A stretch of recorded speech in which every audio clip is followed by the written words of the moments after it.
All right, everybody, I do have a brand new DCEU update for you guys this week. Now, this week has been pretty quiet, and that's why I haven't had an update until now. But I think there's enough stuff that we can actually have a discussion about a few of these things. And a lot of these are going to be based off of a lot of the things I had in my last update. The first thing I want to talk about and discuss real quick here is the fact that I don't do a lot of videos on my channel, and I know there are a lot of other people out there who have channels here on YouTube that use a bunch of video clips for movies and other things. And, I'm still somewhat new to YouTube. I haven't even been quite doing this for 2 years yet, but I am getting, quite a few followers, and I do appreciate all the support I've received. But I'm a little hesitant to use video clips for a very specific reason. There are a few channels that I have joined, or not channels, but pages on Facebook for DC and the DCEU and movies and that sort of a thing.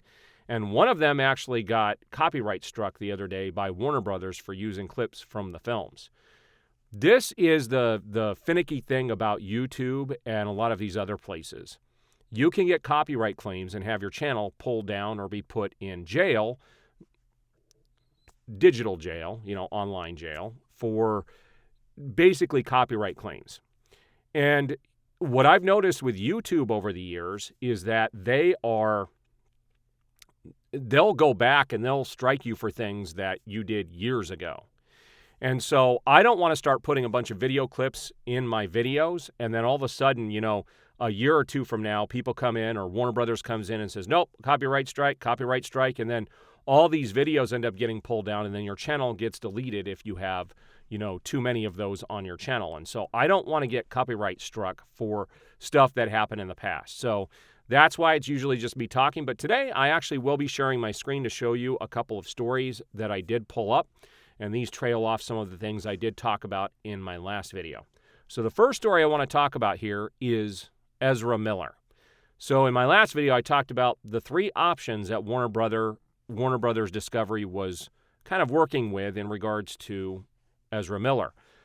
Either cancel the film altogether, which it was, all indications were that's where they were headed with this, or they could just leave him in the background and kind of release the movie without any input from Ezra Miller and just keep him in the background, or he could go on an apology tour. Well, they decided to choose the apology tour. So this tells me they are going to keep, for the time being, they are going to keep Ezra Miller as the Flash. And that does not seem like they're going to change that at any point. There's a lot of money that has been pumped into this movie. Investors get upset, and for people who don't know how movies are made, Hollywood does not bankroll films. Investors do. So there has been money that has been invested into The Flash for years, and these investors want their money back. That goes with any movie that is ever made. So this is a pretty big deal. They want to get this movie out there so they can make some money on it. So rather than scrap it, because it did cost close to $200 million to make, they are going to stand behind Ezra Miller, and he did make an apology, and this is the first thing I wanted to show you guys. So here is Ezra Miller apologizing, and he issued a statement earlier this week. He basically said he is seeking help for complex mental health issues. And here's his actual statement. He says, having recently gone through a time of intense crisis, and from what I understand, what I've read in other places is that he had a friend who committed suicide, and he's been trying to deal with that. He said, I now understand that I am suffering complex mental health issues and have begun ongoing treatment. Miller said via a statement to Variety, I want to apologize to everyone that I have alarmed and upset with my past behavior. I am committed to doing the necessary work to get back to a healthy, safe, and productive stage in my life. All right, this is, and they make note of this. This is shortly after he was charged for felony burglary just a couple weeks ago. Warner Brothers is standing behind Ezra Miller, so he is the Flash. The film is still going to get released in the middle of next year, and he is still on board. So that's the first story I wanted to talk about. Now, along with the Flash, here's some interesting stuff. In my last video, I did talk about how Ben Affleck was back doing reshoots for Aquaman 2. Well, there are more reports now that he is back for the Flash film. And they're not just reports, it's actually happening. They are doing some new shots, and it sounds like they're going to go in and retool the whole third act of the Flash movie to coincide with the Snyderverse. I've had a lot of people tell me the Snyderverse is not coming back, and there's more proof now than ever that it is coming back. And this is another sign of that. They're not going to bring Ben Affleck back and spend the money on Aquaman 2 and now the money on The Flash if they're just going to delete everything and just start over from scratch. Nobody believes at this point that is happening because of all of the information that has been released. And this is no different. So he is filming some pretty heavy additional scenes for the Flash movie, which does indicate, and I talked about this in my last video, that the Snyderverse is being restored, and there is now a lot of rumblings out there that they are going with Zack Snyder's timeline moving forward, which makes sense.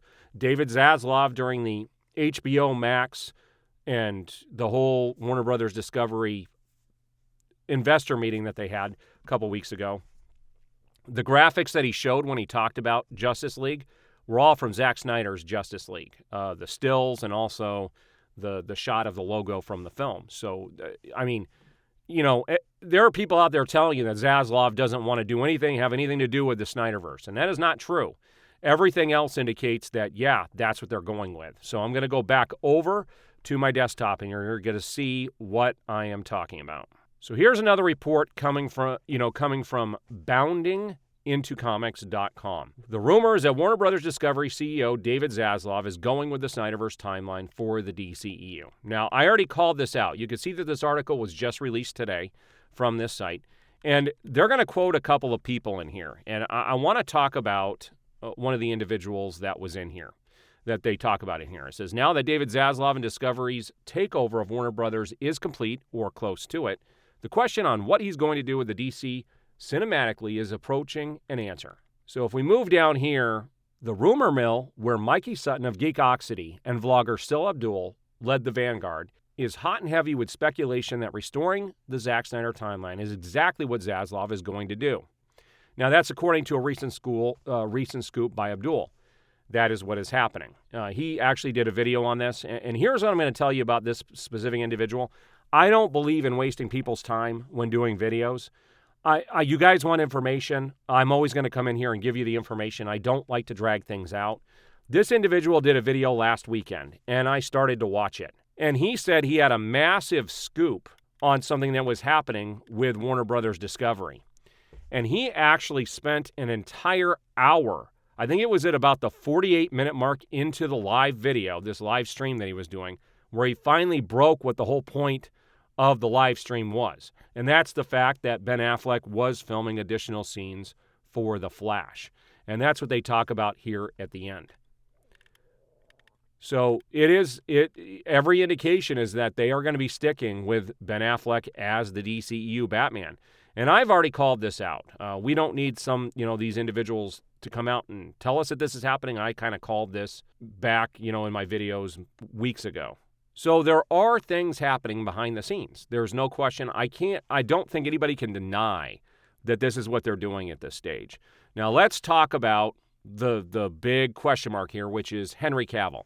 There are a lot of rumors that he is going to be going over to the MCU, but there's nothing definitive. These are just people talking, and it's all rumor at this stage. There are now reports that they are really trying to get Henry Cavill back as Superman, that we are going to start with the original trilogy, this cast. I mean, we've already got Gal Gadot locked in. We've got Jason Momoa locked in as Aquaman. We've got Ezra Miller as the Flash. They're backing him up.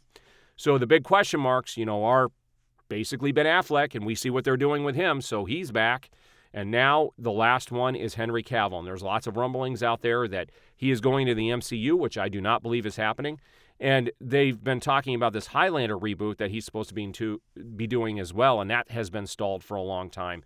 That may end up getting canned altogether, and I think Warner Brothers is going to spend whatever they need to get him back as Superman. I think it would be dumb. The biggest mistake, the absolute biggest mistake that Warner Brothers Discovery could do at this point is let Henry Cavill go. They need to lock him in. I don't care what it takes, what they have to pay him. He deserves to be paid, and he should be the Superman of the DCEU going forward, and they need to lock in.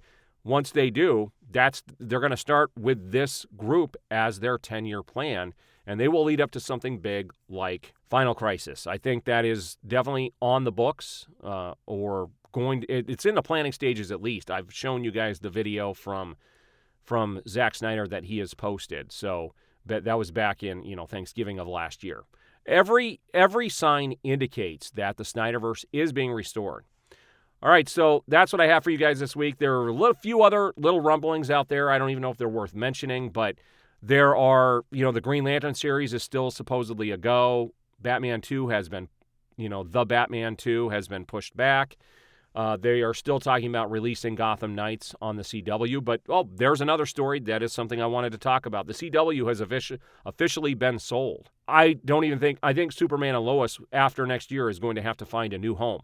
It has officially been sold to a company where their average demographic is like 58 years old. So there is going to be no room for these teenage shows and these superhero shows on a network that has that kind of a demographic. So things are going to be changing, and they hope to make the CW profitable by 2027. Think about that. That's 5 years away. So they've got some work to do, but I don't think the DC shows will be staying on the CW, and that they will eventually have to move to something like the HBO Max streaming service that will launch next summer. That's going to be combined with Discovery Plus. So there's lots of things I'm going to be covering over the next couple of years. Lots of interesting stuff is happening. So we do have Black Adam being released in October, and I'm pretty excited for that. I think that's where we're going to see Henry Cavill back as Superman officially. That'll remain to be seen until that gets released, but I am looking forward to it, so stick to my channel. I will be giving you guys all the information leading up to it and everything that comes after. This is going to be a wild ride for the next couple of years, and I am here to bring you guys all of the information. I do appreciate the support. We will see you on the next video.